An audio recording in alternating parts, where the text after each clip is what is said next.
Hello viewers, welcome to my channel. তো viewers, আমি আজকে তোমাদের দেখাবো এমন একটি অ্যাপ্লিকেশন দিয়ে আপনি আপনার মোবাইল স্ক্রিনের যে কোনো জায়গায় আপনার পছন্দের ফটো ওয়াটারমার্ক করে রাখতে পারবেন। তো চলুন কথা না বাড়িয়ে ভিডিও শুরু করা যাক। সোজা প্লে স্টোরে চলে যাব। প্লে স্টোর ওপেন হয়ে গেছে। তো সার্চ বারে সার্চ করব ডিজাইনার টুল। তো এখানে টাইপ করে নিচ্ছি DESIGNER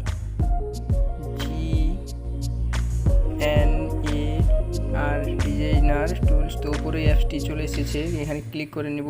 তো ক্লিক করার পর ইনস্টল করে নেব। এটি 1.5 MBর অ্যাপস। তো অ্যাপসটি খুবই ভালো বন্ধুরা, আপনারা ব্যবহার করে দেখুন, খুবই ভালো লাগবে। তো ইনস্টল হয়ে গেছে, সোজা ওপেন করে নেব। তো ওপেন হওয়ার পর এখানে দেখতে পাচ্ছেন যে এখানে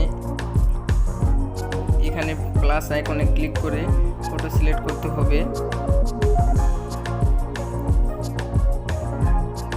তো এখানে আপনার পছন্দের মতো ফটো সেট করে নেবেন। তো আমি এখানে এই ফটোটি লাগাবো, এটার উপরে ক্লিক করে দেব।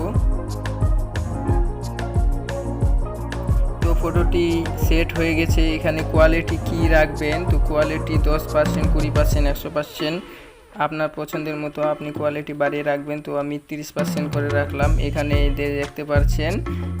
তো এই চিহ্নটি অন করার পর একটি নতুন ইন্টারফেস আসবে পেজ। তো পেজটিতে ডিজাইনার টুল অ্যাপ্লিকেশনটি ওপেন করে দিবেন, পারমিশন দিয়ে দিবেন। তো পারমিশন দেওয়ার পর ব্যাক করে চলে আসবেন। ব্যাক করে আসার পর এখানে প্লাস আইকনে ক্লিক করবেন। ক্লিক করার পরে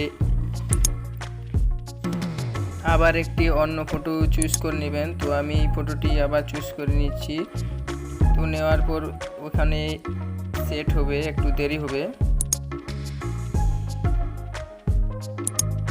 তো সেট হয়ে গেছে। তো দেখতে পাচ্ছেন ওয়াটারমার্ক যে হালকা করে আমার ফটোটি চেনা যাচ্ছে। তো আপনি ব্যবহার করে দেখুন, আপনাকেও অ্যাপ্লিকেশনটি খুবই ভালো লাগবে। তো আমি এখন যে কোনো নোটিফিকেশন বারে যাই না কেন, যে কোনো সেটিংসে যাই না কেন, যে কোনো অ্যাপ্লিকেশনে যাই না কেন, আমার ফটোটি ওয়াটারমার্ক হিসেবে আমি দেখতে পাচ্ছেন যে ওয়াটারমার্ক হিসেবে আমার ফটোটি আছে। তো আমি সেটিংস ওপেন করে দেখাচ্ছি। সেটিংস ওপেন করে দেখার পরেও দেখতে পাচ্ছেন যে এখানে ওয়াটারমার্ক হিসেবে আছে আমার ফটোটি। তো আমি এখন ফেসবুক ওপেন করব। ফেসবুক ওপেন করার পরেও দেখতে পারবেন যে আমার ফটোটি ওয়াটারমার্ক হয়ে আছে। আপনি যাই কিছু অ্যাপ্লিকেশন ওপেন করেন না কেন, আপনার ফটোটি ওয়াটারমার্ক হিসেবে থাকবেই। তো এই ছিল আমার ভিডিও। তো ভিডিওটি ভালো লাগলে লাইক করবেন, কমেন্ট করবেন, শেয়ার করবেন। চ্যানেলে নতুন হয়ে থাকলে চ্যানেলটি সাবস্ক্রাইব করবেন, পাশে থাকা নোটিফিকেশন বেলটি বাজিয়ে দিবেন।